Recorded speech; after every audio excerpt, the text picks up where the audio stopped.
Hey YouTube, how you guys doing? Okay, so this video is gonna be on wound care and wound care with the state. There's certain things that they are looking for. It's a little extra, but it's technically what we should be doing. Now, as I'm going through my policy and procedure, which I printed out here, I did come across some areas where I have questions as well, but as I get to them, I'll share. It gets complicated with 2 wounds because you're supposed to do, if you have a patient with a wound in 2 areas, say you got one on the elbow, one on the heel, you're supposed to do the cleanest one first, and then the other one is the second procedure. Does that mean get all the supplies ready for both wounds, or throw and then wash your hands between each wound and start over? Or does that mean get rid of all your trash, get rid of all the linen that you used for that one wound, and then totally start over, go back to the treatment cart and totally start over? I think it's the second option. Go back to the treatment cart and start over, because you don't want to use that wound cleanser and on the elbow and then go to the heel and use it again. But it says if you have 2 wounds, it's 2 separate procedures in the same proximity. If you say you have a leg and you have 2 wounds on the leg, then you would do the cleanest first, but it's 1 procedure. Okay. Okay, so there's certain things that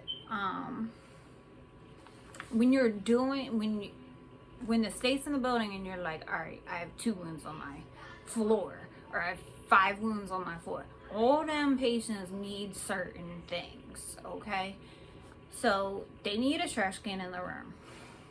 Okay, they need a side table, one that rolls, one of those. What do they call it, over the bed table? They need one of them. And not only do they need one of them, they need one that's clutter free. Some patients have their whole life on that table, like everything they need all the time, it's like piled up, and they refuse to have it cleaned and this and that. If that's the case, then that should be care plan, that they refuse to have it cleaned. You know, we encourage a clean environment, but whatever. So in that situation, we need to have an extra table somewhere on the floor, maybe just in the hallway, I don't know. But if that patient with the wound has a table that's super cluttered and they won't let you move stuff, have a conversation, nurse educator, and be like, if I have to do wound care with the state with this patient, what am I supposed to do? Because I need a side table to do the wound care, because you need somewhere where you can have a clean surface to put all your supplies down on. Okay, so they need that side table. The other thing to think about is, that's it, just the table and the trash can. And then with anything you do, you're always knocking on the door, providing privacy. Like if you go in to even talk to the patient about something, you shut the door. I've had patients refuse to shut doors. It has to be care plan, so that surveyor knows this is this patient's they're violating their own privacy. Like, that's their choice, it's not us. You know what I mean? We know this is an issue. We addressed it. We let the patient know that they're violating their privacy by blah, blah, blah, blah, blah. Okay, so with anything we do, including wound care, you're doing privacy. You're knocking on doors. You're identifying your patient. You're verifying doctor's orders. So the things we do with all procedures, we cover our names up, we lock our computer screens, and we lock the carts. Treatment cart or a med cart. I'm sorry, y'all. My lips are so freaking dry. I can't take it anymore. It's like distracting me. Okay.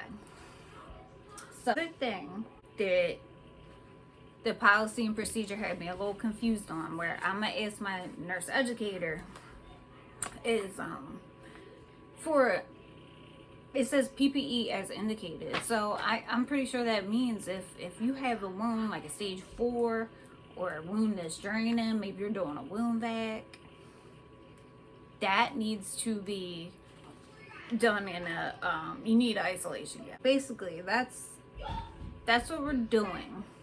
We're making sure we have the trash can on the side table, we're covering our knees, we're locking our cars, we're identifying the patient, blah blah blah. So that's with any procedure. So now you're ready to start. Let's just say we're starting the scenario. You're ready to start your wound care. Now, if the state will tell you, we want to see a wound care today, and then you'll be like, okay, get your wound in mind. Hopefully it's an easy one. Hopefully you have an easy wound. They don't specify, they don't pick a wound, but maybe they do. So you have to be ready for those hard wounds. Those stage 4s, those wound vacs. You need to be ready to do them with the state 2.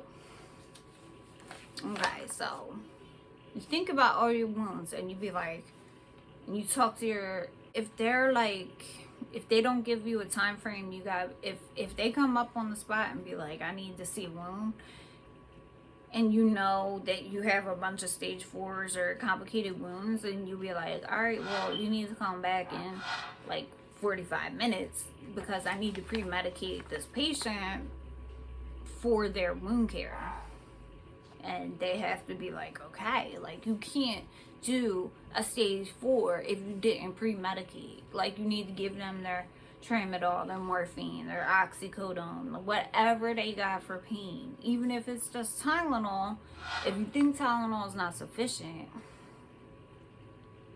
you need to call your nurse practitioner and say, look, I'm about to do wound care with the state. Do you want me to give her oxy, or do you want me to give her morphine, or like whatever? Like, is Tylenol sufficient for this wound in front of a state surveyor? Because you don't want to give Tylenol and they're in agonizing pain, and you didn't even give any narcotic pain relief, you know what I mean, that will actually really help them. Okay, so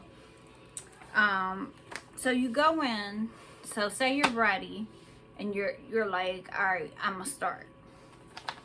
You go see that patient first. Do not, I repeat, do not get your supplies ready and everything ready and go in the patient's room and then check on them. Like, you need to see, are they even in the room? Are they in the chair? Because if they're in the chair and they have a heel wound, well, you can't do a heel wound in the chair on the floor. Like, because then their heel's on the floor, and that's just not acceptable. Like, you have to do that in the bed. So, check on the patient, position the patient, blah, blah, blah. Now, of course, before you go in the room, sanitize your hands and identify the patient before you even start conversing about the procedure you're about to do. Always identify and sanitize your hands and provide privacy first. Okay. But anyway, position a patient. If they need to be in bed, get them in bed. If they need to be, on their side, make sure you have a CNA with you to help you position them. Keep them on their side if they need to be kept on their side, if they have the tendency to roll back on you, all that stuff. Have a CNA with you, have a nurse with you. Best case scenario, have another nurse with you, because she's on the same mindset as you on what you need to be doing. Like, she can help you. Oh, let me grab the trash, let me kick the trash can over, because she knows you're looking for the trash can before she's a step ahead of you, maybe. So have a nurse with you if you can. Have a nurse. Unless it's like a super easy wound, then you don't need a nurse then. But, if you need that assistance, get that assistance. So, so you go into the room, you ID the patient, you explain the procedure, and position them. Alright? Now, you already sanitized your hands once, but on the way out of the room, say, I'm gonna go wash my hands, okay? Is that okay with you? Okay. So they allowed you, it's their room, right? It's not your room. Like, I'm gonna go wash my hands in the bathroom, okay? So you wash your hands. If I'm starting out a procedure, first thing I do is wash my hands. Then from there on out, I'll sanitize. The first thing you have to do in wound care is get your table ready. You have to have cavity wipes. I don't think you're allowed to use bleach, only on glucometers. So you have to have cavity wipes or whatever your facility uses. And if your facility is using them, it's probably state approved. So you need those disinfecting wipes. You have to wipe down the table per manufacturer's instructions. If it says leave the surface wet for 30 seconds, you look at your watch and you are counting 30 seconds, and then you say it out loud. Okay, I'm counting 30 seconds because the manufacturer's instructions state the product has to be wet for 30 seconds. A stickler will get you on that. Because you're not doing anything if you don't allow the chemical to work. After the chemical has done its work, you put a towel down. If you have a disposable chalk, that's even better. Put that down on top of the table after you disinfected it. Now, you still need cavity wipes, okay? Because everything you take out of the cart and put it down on the table needs to be disinfected. So have your treatment cart in the doorway and the side table close to the treatment cart in the room. The side table's in the room. I don't know if you can bring your treatment cart in the room. That would be something to ask. If you can, that would be great, you know. But so as you put everything down, you wipe it. You wipe tubes and bottles. Now, any wound cleanser you take out of the cart or saline you take out of the cart, if it's not new, it needs to have that patient's name on it, the date it was open, and in a bag. So if you have Jane Doe's wound cleanser, it needs to be in a bag labeled Jane Doe. If you have this patient, it needs to be in a bag labeled Jane, like whatever. You can't just have one wound cleanser sitting in the cart and like everybody uses it for every patient. Like, no, that's how you transfer infection, unless like you're like the best nurses in the world and you are just like sanitizing everything perfectly. Okay. So everything needs to be in one patient's bag. So the medications for the wounds are separate from the wound cleanser. It's not all in one bag. So it say they have a triple antibiotic or a Santal. That's in another bag, labeled. Okay? Mind you, the wound cleanser is only good for a certain amount of time as well. So you get your table ready. And then, before you even get your table ready, you get a trash bag and 2 towels. That's gonna be my routine if I ever have to do it with the sea. I'm gonna get a trash bag with 2 towels and I'm put that bag on top of the cart, on top of the treatment cart, because that treatment cart is gonna be wiped down. And I'll put the bag on top. The bag is for my wound care trash, and the towel is for underneath the site of the wound, and then the other towel will be for the top of the table. So 2 towels, 1 bag, actually 2 bags, because you need to get rid of the linen too. So that's like before you start your table, that's what you get. Okay. So after your table's ready, do the wound care.